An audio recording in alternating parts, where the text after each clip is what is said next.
Brought to you by TechnoSpark 20 series smartphones. I'm superhuman.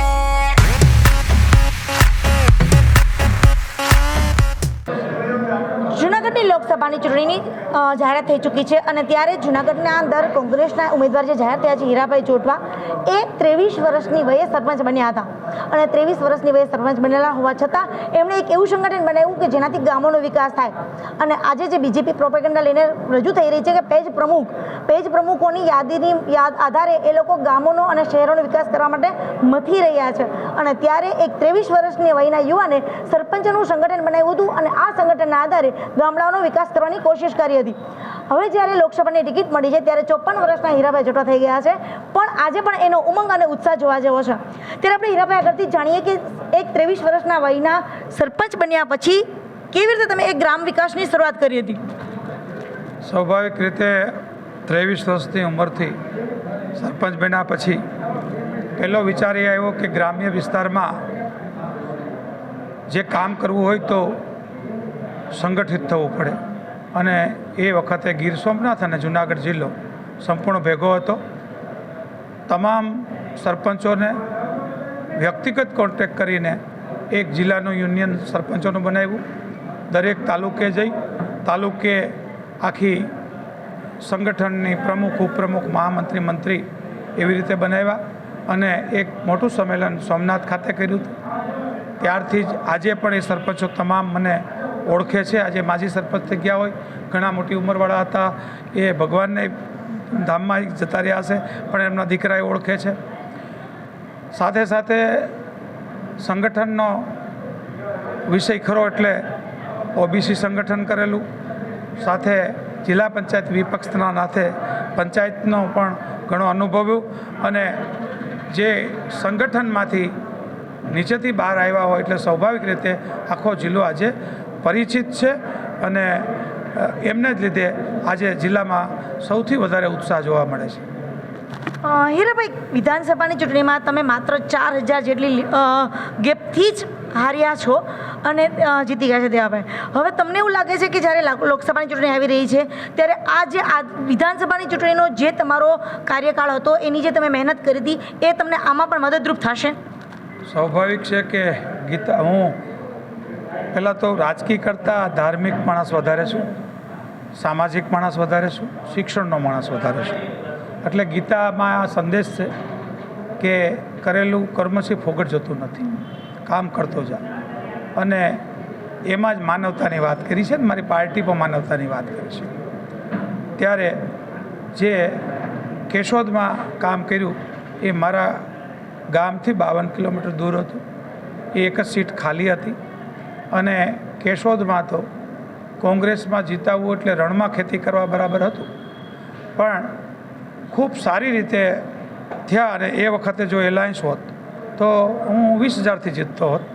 પણ એ તમામ લોકો આજે કામે લાગ્યા અને કેશોદના લોકો આજે સૌથી વધારે સક્રિય રીતે આ સીટમાં કામ કરી રહ્યા છે અને ખાસ કરીને ગઈ વિધાનસભામાં આ પાર્લામેન્ટના મતો છે એ કોંગ્રેસ વત્તા આમ આદમીના ભેગા એટલે લીડમાં આવી જાય છે.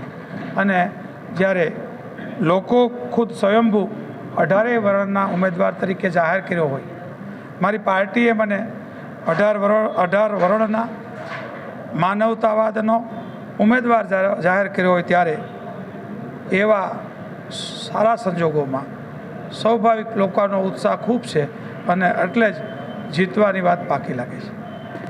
હવે વાત કરીએ આપણે સાંસદની. આપણા જે સાંસદ છે ઓલરેડી 2 વખત ચૂંટાઈ આવ્યા છે, ત્રીજી વખત 5 લાખની લીડથી ચૂંટાવાય એવી એ બણગો ફૂંકી રહ્યા છે. શું કહેશો આ વિશે? આપને સ્વાભાવિક ખબર હશે કે જ્યારથી જોરથી બોલો, જૂઠું બોલો અને જાહેરમાં બોલો એટલે એમની શરૂઆત ત્યાંથી જ. એ એક વખત પહેલી વખત ચૂંટાવા આવતા હતા ત્યારે એમ કહેતા કે અમે કાળું ધન બહારથી લાવી અને લાવશું એટલે यूं ही 15 लाख तो आपका ખાતામાં આ જાય અને લોકો છેતરાણા. એ વખતે દાઉદને અમે કાલે જ પકડી દેશું અને ટીવીમાંથી સાહેબ એવડા ભાષણ મોટા કરતા કે આપણને એમ લાગ્યું કે જે સત્તા ઉપર આવશે ને તે પોતે જ વયા જવાના છે દુબઈ અને દાઉદને પકડીને જ પાછા આવવાના છે. એ દાઉદનું કે આતંકવાદીઓ કંઈ ઘટ્યા નથી. આપણને જ્યારે હરીફાઈ કરવી હોય તો અમેરિકા, જાપાન, લંડન, સ્વિટ્ઝરલેન્ડ કે જે વિકાસશીલ દેશો છે ને, વિકસિત દેશો છે એની, એમને બદલે આ લોકો કેમ પ્રકારે આપણે પાકિસ્તાનના હરીફો બનાવી દઈએ, આપણે બાંગ્લાદેશના હરીફો બનાવી દઈએ, આપણે મુસ્લિમોના હરીફ બનાવી દઈએ. અરે કોઈ ગાંડો માણસ પણ આપણાથી નબળા માણસના, જેને તમે નબળા ગણો છો એક બાજુ, એના હરીફ બનાવવાના હોય કે તાકાતવાળા? હું એમ કહીશ કે મારી પાર્ટી મહાસત્તા બનાવવા તરફ હતી, મહાસત્તા હતી એટલા માટે કહીશ કે જ્યારે આખા દુનિયાનું અર્થતંત્ર ડૂબતું હતું ને, ત્યારે આપણા મનમોહનસિંહ છે ને, એમને બોલાવવામાં આવતા. એટલે દેશનું અર્થતંત્ર એ વખતે મજબૂત હતું અને અન્ય વિદેશમાં પણ એ માહિતી એનું સજેશન લેવાતું હતું. અને આજે પણ જે વિશ્વગુરુની વાત છે એ ખોટું અર્થઘટન કરે. વિશ્વગુરુ એટલે મહાસત્તા, અને એ ભારત જ વિશ્વગુરુ બની શકે, કોઈ વ્યક્તિ નહીં. શાસ્ત્રોમાં એ વ્યક્તિનું નથી કીધું, જે કીધું એ જે રાજ હોય એ રાજ મજબૂત હોવું જોઈએ, કોઈ વ્યક્તિ નહીં. વ્યક્તિ તો રાવણ મજબૂત હતો, એને ક્યાં સનાતન ધર્મે સ્વીકાર્યો? અને રાવણની જે સ્થિતિ થઈ, રાવણે પેલું એનું કમળ છે એ ભગવાનના ચરણે ધર્યું હતું. આ વખતે પ્રજા છે ને એ કમળને ભગવાનના ચરણે ધરી અને પંજાને જીતાડવાની છે. બીજી એક રામની વાત કરું કે રામ જ્યારે એની પર્ણકુટીરમાં હતા અને કોઈ માયાવી મૃગ આવ્યું, એમની પાછળ રામ ગયા અને લક્ષ્મણને કહેતા કે તમારે રોકાવું. અને એ વખતે જ્યારે સીતાજી છે એમ કે તમે પણ જાઓ, લેટ આવ્યા કે ન જવાય, એક લક્ષ્મણ રેખા દોરી હતી. એ વખતે પણ એક ભગવો આવ્યો હતો, ભગવાધારી.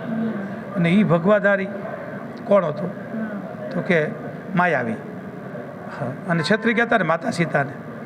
એ જ ફરી પાછો ભગવો આ ભારતની માતા રૂપીને છેતરવા ભગવો આવ્યો. આ ભગવાથી હવે લોકો છેતરાશે નહીં. હીરાભાઈ, કોળીનો આપણે એક વાત કરીએ. ગીર સોમનાથ અને જુનાગઢ જિલ્લાની જે વાત છે, આપણે સૌથી વધુ સમુદાય છે એ કોળી સમુદાય છે, અને બાકી બીજી જ્ઞાતિઓ એના કરતાં વધારે છે. હવે આવા સંજોગોની અંદર કોળીના મતો અને બાકીના મતો, આનું ધ્રુવીકરણ કંઈ થશે તો શું થશે? શું લાગે છે તમને? સ્વાભાવિક ભાજપની ઉત્પત્તિ જ એમાં થઈ છે કે ધર્મવાદ, જાતિવાદ, અને એ જાતિવાદનો મસીહા એટલે કે આજનો MP એ એમની હમણાં ક્લિપ જ બહાર પડી હતી અને માત્ર કોળીથી જીતી જવાય એવી વાત કરેલી. જ્યારે મારે સનાતન ધર્મ, મારી પાર્ટી અને મારા બાપુજી ગાંધીવાદી કોંગ્રેસી હતા, મને માનવતાવાદ શીખવાડ્યો. અને જ્યારે માનવતાવાદ હોય, જ્યારે 18 વર્ણને સાથે લઈને સર્વે સામાન્ય ઉમેદવાર હોય, ત્યારે માની લો કે ઘડી પર એ કલ્પના કરો કે 3 લાખ મત એક સમાજના છે તો 15 લાખ અન્ય સમાજના છે. એટલે કે કોળી બિન કોળીની લડાઈ કરાવનાર કોઈ માણસ હોય તો આ MP છે. એ લોકોને ખબર પડી ગઈ. ત્યારે હું તો એમ કહું કે હું તો 18 વર્ણનો ઉમેદવાર છું, હું કોળીનો પણ ઉમેદવાર છું. અમે જાત જ્ઞાતિવાદમાં માનતા જ નથી. જ્યારે 18 વર્ણનો ઉમેદવાર હોય તો મારા ભેગા પુંજાભાઈ છે, બાબુભાઈ છે, ચંદ્રિકાબેન છે, તમામ કોળીના આગેવાનો અને કોળીના મતદારો પણ ભેગા છે. એ એમ કરીને કોળીને અલગ અને જાતમાં કોળીને એક કુંડામાં બેસાડી દેવા માંગે છે. પણ હવે કોળી સમાજે જાગૃત થઈ ગયો, એની વાતમાં નહીં આવે એવો મને વિશ્વાસ છે. હવે વાત કરીએ જુનાગઢના વિકાસની. જુનાગઢ અને ગીર સોમનાથ બંનેની અંદર વિકાસની તકો પુષ્કળ છે, પણ રોજગારીની તકો ખૂબ ઓછી છે. આ વિશે તમારું આયોજન શું રહે આગામી? સ્વાભાવિક બેન કે આ સરકાર આવી ત્યારથી આ દેશની આર્મી મજબૂત હતી ને, એને પણ એમાં પણ છેડા કરી અને 4 વર્ષના અગ્નિવીર બનાવ્યા. આ દેશમાં 30 લાખ નોકરીઓ ખાલી છે. જેટલી નોકરીઓમાં ભરે એ માત્ર કોન્ટ્રાક્ટ ધોરણે 11 મહિના. હવે જે 11 મહિનાના હોય એની પાછલી જિંદગીનું કેવી રીતે વિચારી શકે? કોંગ્રેસ તો એ હતી કે એ વખતે પેન્શન યોજના હતી અને કાયમી નોકરી લેતા, એટલે ભ્રષ્ટાચાર ન થતો અને કામ શાંતિથી કરી શકાતું. અમારી આર્મી મજબૂત રહેતી. પોતે શહીદ થઈ જાય ને તો એમના દીકરા દીકરી બધા એમનું ગુજરાત ચાલશે એમ એ જ્યારે શહીદ થતો ને, ભગવાન પાસે જતો ને, જે ભગવાનને માનતો હોય ત્યાં, જેની કલ્પના હોય, ત્યારે સંતોષ માનીને જતો હતો આ દેશમાંથી. આજે એના જીવ પર ઉચક છે. એમને પણ 1 નેશન 1 પેન્શન એવું કંઈ નથી ને. એટલું જો વધારાને એક ખાનગી વાત કરી દો કે જો પેન્શન યોજના કોંગ્રેસે ના આપી હોત ને તો જશોદાબેન છે ને, એ જે યુવાનો નથી આપઘાત કરી જાય એવું કંઈક થાત.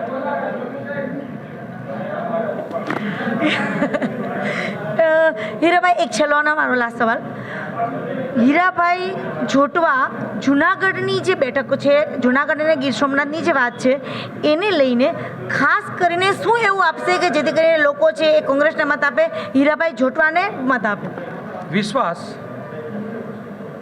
એક જ વસ્તુ, વિશ્વાસ જ્યારે કેળવાય એક પરસ અને બધાને વિશ્વાસ છે કે હીરાભાઈ અમારા માટે તમામ કરશે, એમાં તમામ વસ્તુ આવી ગઈ. જ્યારે વિશ્વાસ ઊભો થાય બેન કે સામેના મતદારને કે આ અમારો નેતા છે, પ્રમાણિક છે, એ કોઈ દિવસ કરપ્શન નહીં કરશે, ક્યાંક હાથ લાંબો કરવા ટેવાયેલો છે, લેવા નહીં, એવો આખા જૂનાગઢની પ્રજા અને સૌરાષ્ટ્રની પ્રજાને ખબર છે કે હાથ ક્યાંક લાંબો થયો પણ દેવા થયો, લેવા નહીં. આ લોકો તો લેવાવાળા છે. એટલે આથી કોઈ વિશ્વાસથી મોટી વસ્તુ નથી અને મારી ઉપર ખૂબ મોટો વિશ્વાસ છે અને મને એમની ઉપર વિશ્વાસ છે કે 7 તારીખે પેટીઓ ભરી દેવાના છે. તો આ હતા આપણે હીરાભાઈ જોટવા કે જે આધ્યાત્મિક સાથે જોડાયેલા છે.